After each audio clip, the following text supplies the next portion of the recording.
Hello students, welcome to ixamBee LICW pre exams आज चल रहे हैं। Shift one and shift two over हो गए हैं। शिफ्ट वन का एनालिसिस हमने पहले किया था, आप उसे देख सकते हैं।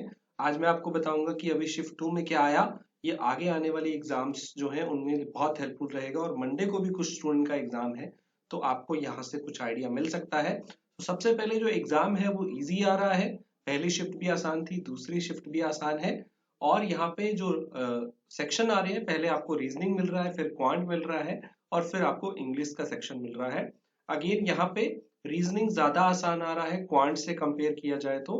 रीजनिंग में स्टूडेंट 30, 31, 32, इवन 35 भी कर रहे हैं। क्वांट के अंदर जो है 27 प्लस स्टूडेंट्स करके आ रहे हैं। 27, 28, 29, 30, कुछ दो चार क्वेश्चन यहाँ पे क्वांट के लास्ट में रह जा रहे हैं। सो ओवरऑल गुड अटेम्प्ट्स में बोलूंगा यहाँ पे 60 के आसपास, क्योंकि प्री एग्जाम में आउट ऑफ 70 कट ऑफ जाती है। पिछले साल 58 थी जब 350 वैकेंसी थी 2019 में। अभी 300 वैकेंसी है, तो आप समझ सकते हैं कंपटीशन बढ़ रहा है। पेपर आसान है तो कट ऑफ लगभग 60 के आसपास जा सकती है। सो स्टूडेंट्स, यहाँ पे इंग्लिश में आपको 30 में से 10 नंबर चाहिए। इंग्लिश भी बहुत आसान आ रहा है, जिसमें 20 क्वेश्चन आराम से किए जा सकते हैं, पर आपको लाने 10 ही हैं। ओके, तो ये था शिफ्ट वन का, जो मैंने आपको बताया था कि DI के 10 आए थे, क्वाड्रेटिक नहीं आई थी, सीरीज के क्वेश्चन आए थे, रॉन्ग नंबर सीरीज और सिंप्लीफिकेशन और अरिथमेटिक के 15। ठीक है, अब देखिए शिफ्ट टू के अंदर क्या हो गया। यहाँ पे शिफ्ट टू जो आई है, ये जो मैं आपको यहाँ पे स्क्रीन पे दिख रहा है, ये शिफ्ट वन का है। शिफ्ट टू के अंदर क्या हुआ है, DI फिर से दो आए हैं। एक आपका डबल बार ग्राफ है, जिसके अंदर आपको बॉयज और गर्ल्स का रेशो दिया हुआ है, और एक आपके पास जो है वो टेबुलर है। टेबुलर के अंदर आपको मेल एंड फीमेल का परसेंटेज डेटा दिया हुआ है। ये दो DI आए हैं। साथ के साथ आपका यहाँ पे एक केसलेट DI भी अलग से आया है वेन डायग्राम की। तो यहाँ पे DI के 15 क्वेश्चन हो गए, एक डबल बार ग्राफ, एक टेबुलर, एक केसलेट DI। ठीक है, क्वाड्रेटिक इक्वेशन यहाँ पे आई है, 5 क्वेश्चन पूछे गए हैं, पहली में नहीं आए थे। नंबर सीरीज के जो क्वेश्चन है वो 5 क्वेश्चन आए हैं और मिसिंग आई थी, जबकि पिछली बार रॉन्ग आई थी फर्स्ट शिफ्ट में। और सिंप्लीफिकेशन यहाँ पे नहीं आया है। तो आपको ये जो स्पीड मैथ्स है, इसमें से 10 क्वेश्चन ही पेपर में मिल रहे हैं। पहली में क्वाड्रेटिक नहीं आया था, दूसरी में सिंप्लीफिकेशन नहीं आया, और सीरीज एक में रॉन्ग आई थी, एक में मिसिंग। तो देखिए, जब यहाँ मिसिंग सीरीज आ गई तो इन्होंने केसलेट DI ऐड कर दिया।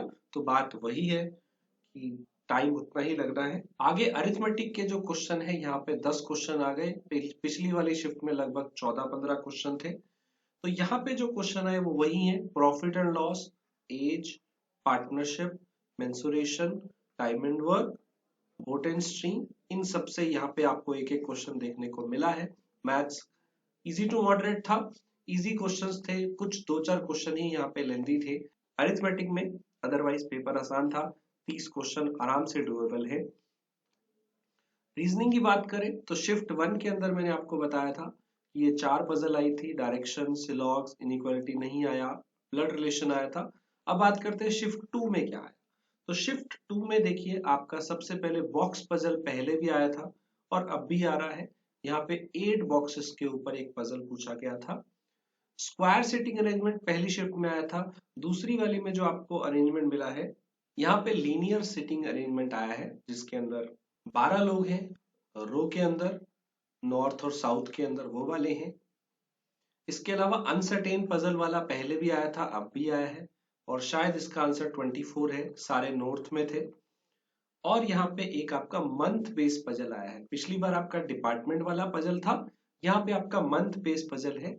आपके 8 मंथ थे, उसके ऊपर यहाँ पे क्वेश्चन। इसके अलावा यहाँ पे एक फ्लैट वाला पजल भी आया है, फ्लैट और फ्लोर वाला, जिसके अंदर 5 फ्लोर और 2 फ्लैट थे, इसके ऊपर ये क्वेश्चन आया है।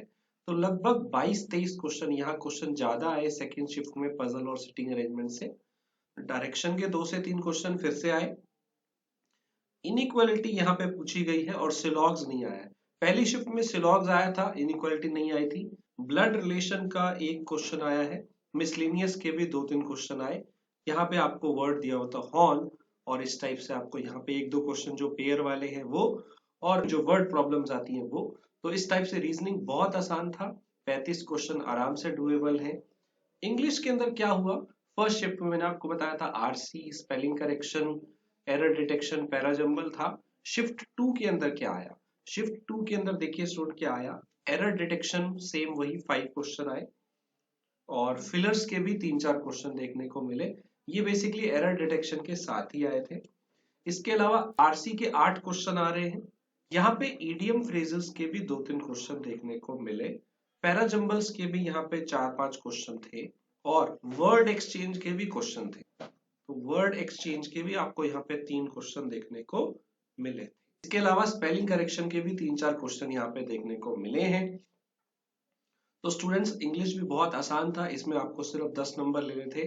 मेन था मैथ और रीजनिंग जिसमें आपको 70 में से लगभग 60 का टारगेट करना है।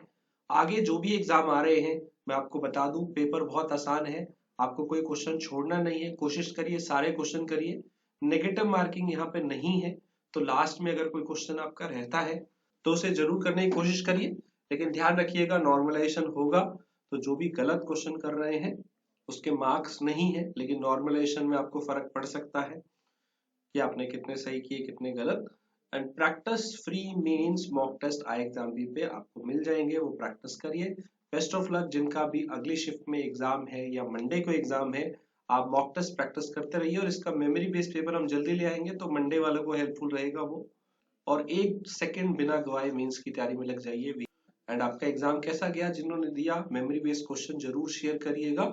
मेंस के लिए अगर आपको क्वांट रीजनिंग में you are expert, GA, insurance, financial, descriptive English के लिए यू वांट ए कोर्स, तो वो अवेलेबल है, आप ले सकते हैं। उसमें आपको बहुत सारे फीचर मिलेंगे, specially insurance, financial part, descriptive English और जीए, ये इस कोर्स में कवर होता है। अगर आपको क्वांट और रीजनिंग का पूरा कवर करना है तो आप फुल कोर्स ले सकते हैं, वो भी आपके लिए हेल्पफुल रहेगा। So students, all the very best, practice करते रहिए। Thank you.